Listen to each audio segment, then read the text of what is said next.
Hi friends, welcome to Jaya's garden. நம்ம வந்துட்டோம் மாடிக்கு. சின்னதாக ஒரு அறுவடை பண்ணிக்கலாமா? ஏற்கனவே ஒரு 2 வெண்டைக்காய் வந்து நம்ம முந்தின வீடியோவில் பேசும்போது பறிச்சேன். ஸோ அதையும் பார்த்துருப்பீங்க. அதோட இங்கே பாருங்க, கோவக்காய். கோவக்காயில் இந்த பக்கம் இருந்த பந்தலையே நான் எடுத்துட்டேங்க. வேணாம், கழுத்தில் பிடிச்சி இழுத்துக்கிட்டே இருக்குன்னு சொல்லிட்டு ஒன்லி வெர்டிக்கல் பந்தல்.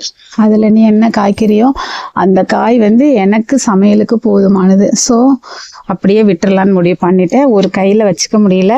ஸோ அறுவடை பண்ணிவிட்டு உங்ககிட்ட காமிக்கிறேன், ஓகேங்களா? கோவக்காய் இந்த அளவுக்கு தான். நேற்று கொஞ்சம் நைட்டு வந்தப்போ கொஞ்சம் பறிச்சேன். ஸோ அதுவும் இருக்கிறனால இன்றைக்கி ஒரு ஊறுகாய் போட்டு உங்களுக்கு ஒரு ரெசிபி காமிச்சிடுறேன். வெண்டைக்காய் ஒரு சிவப்பு வெண்டையில் 2 கலர் வெண்டை வந்து பறிச்சிருக்கேன். கத்திரி 1 பறிச்சிருக்கேன். கத்திரி வாங்க கிடக்கிறத காமிச்சிட்டு, கத்திரி எல்லாம் என்னால் ஒரு கைட்டு பறிக்க முடியாது. ஏன்னா நம்ம வீட்டில் கத்திரி அறுவடை அதிகமாகவே முள் கத்திரியில் தான் வருதா. ஸோ இங்கே வருங்க, பார்த்தீங்களா? நான் வந்து பறிச்சிட்டு காமிக்கிறேன். ஒரு கைட்டு பறிச்சோன்னா முள் நல்லா குத்தி வைக்கிறான்.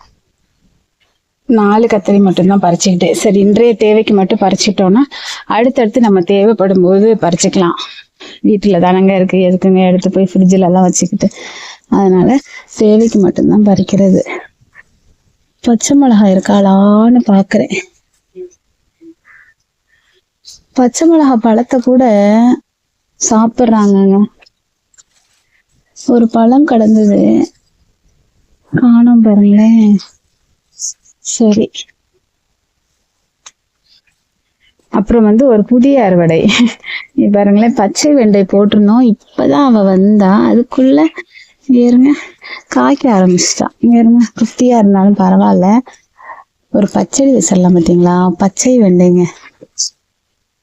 இருங்க, குட்டி குட்டியா நிறைய வெண்டை குட்டி குட்டியா வந்திருக்கு. சரி 2 வெண்டை இதை பார்த்த உடனே பச்சடியில போடலான்னு ஒரு ஆசை வந்துடுச்சு, வேற ஒன்றும் இல்லை. அதனால இந்த சிவப்பு வெண்டையோட சேர்த்து பச்சை வெண்டையும் பறிச்சுக்கிட்டேன். இவ்வளோ பயம் இருக்குதுல்ல, ஏன் இங்க இருக்கிறேன்? ஓகே ஃப்ரெண்ட்ஸ், போதும். போய் ஏதாவது ஒன்று பண்ணுவோம் சமையல். கீரைலாம் நிறைய இருக்குது. போதும், இது போதும் இன்னைக்கு நினைக்கிறேன். ஓகே ஃப்ரெண்ட்ஸ், குட்டி குட்டியாக இப்படி தேவைக்கு அதுவும் பிஞ்சோ பறித்து சாப்பிடணும்னா நம்ம மாடி தோட்டம் இருந்தால் தான் சாத்தியப்படும். ஓகே, இந்த அறுவடை உங்களுக்கு பிடிச்சிருந்ததுன்னா கண்டிப்பாக ஃப்ரெண்ட்ஸ் அண்ட் ரிலேட்டிவ் ஷேர் பண்ணுங்கள். மறக்காமல் சேனலை சப்ஸ்கிரைப் பண்ணி சப்போர்ட் பண்ணுங்கள். பாருங்க, ஒரு டீ போட்டு குடிச்சிடலாம். இங்கே பார்த்தீங்களா, வீடியோவை முடிச்சதுக்கு அப்புறம் கூட ஒழுங்கா முடிக்கிறது இல்லை. ஒரு 3 செம்பருத்தி பறிச்சுக்கிட்டேன்.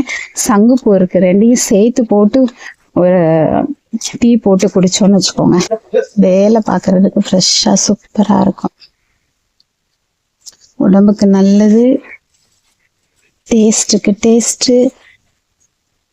5 பூ இருக்கா, இந்த வேற ஒன்று இருக்கா? சரி போதும், 5 பூ. 5 சங்குப்பூ, அப்புறமா 3 செம்பருத்தி போதும், தாராளமா போதும். சூப்பரா இருக்குங்க. இதை குடிச்சிட்டு ரெஃப்ரெஷ்ஷா வேலை பார்க்குறப்ப. ஓகே, பாய்மா.